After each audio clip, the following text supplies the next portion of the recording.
Assalamu alaikum students. Today we are going to discuss the Roman Empire and its journey from being a republic to becoming an empire.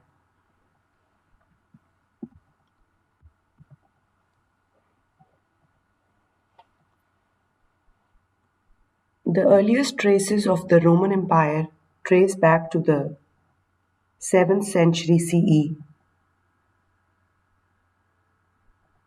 and it began with the collection of villages around 7 hills besides the bank of river Tiber, which is in Italy nowadays and came to be called Rome. The surroundings of this area were countryside, fertile agriculture land, and citizens of Rome became prosperous enough gradually to build an army to expand their influence.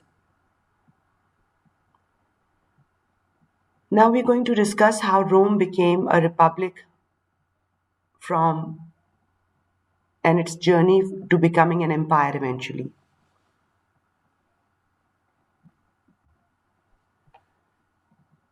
Before we dwell into that discussion, I would like to talk a bit about what a republic is. A republic is a state in which the supreme power is held by the people and their elected representatives, which eventually nominate a president.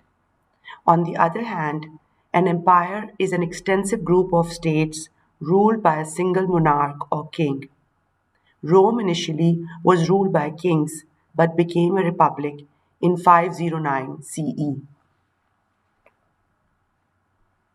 What was the religion when Rome started? And how the Romans responded to Christianity is a question that often comes in past papers. Well, initially, Christianity was appealing to many members of the lower classes in the Roman Empire, not only because of the freedom it promised, but also because of the established community that was totally equal, regardless of social class or gender. Christianity eventually became the official religion of the empire after the death of Constantine. Constantine was a ruler whose image you can see on the top right corner of the screens, who ruled from 306 to 337 CE.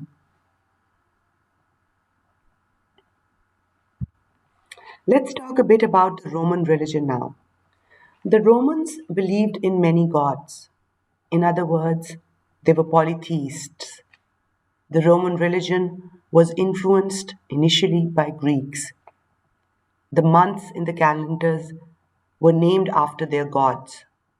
Some of their gods were Janus, Mars, Juno, Julius, Octo, Novem, Decem, and Venus. Venus is the goddess of love. Mars was the god of war, and all these were worshipped in the temples.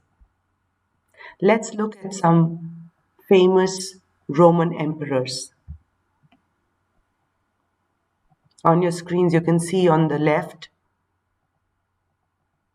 Augustus, period 31 CE to 14 CE. In the center, you have Julian, the apostate, 361 to 363 CE. And on the right, you have Tiberius, 14 to 37 CE.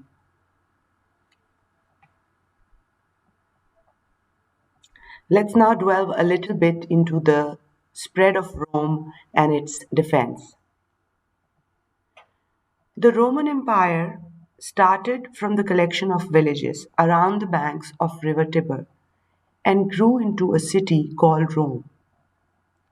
As Rome became powerful, they came in conflict with Carthage, which was the strongest power in the Mediterranean region. In the east, they subdued the Greeks and added Macedon and Thrace to their lands.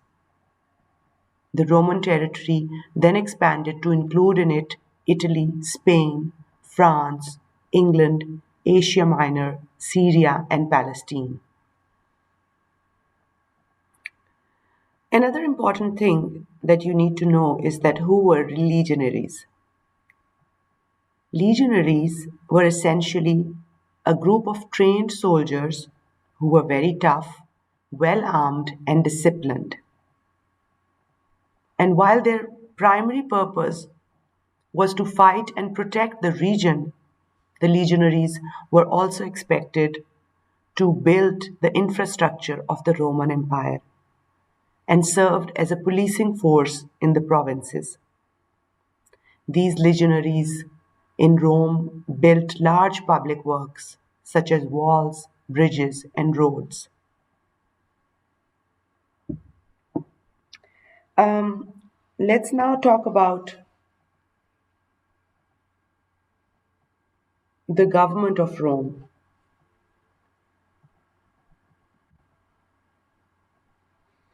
Um, on your screens, you can see a flow chart, and as I discuss, you will be able to identify how I've scattered the information into various groups. Romans were essentially divided into two main groups. The group of nobles, which was called the patricians, who owned much property and were quite powerful, while the other and larger group was the common people. It was the group of common people called plebeians, in which they had peasants and craftsmen. The patricians had political power through Senate, an important feature of Rome's government from the early years. The Senate elected the leaders of the city, who were called the councils. The plebeians, who took part in the government through the assemblies and elected people to control the powers of the Senate. Hence, recapping all this, Romans were divided into two groups. One group was called the patricians, and the other was called the plebeians. The plebeians were ordinary peasants and craftsmen, whereas the patricians were the nobles who owned large states and were the descendants from the founders of the city. And these two groups met in the assembly, where they elected the magistrates.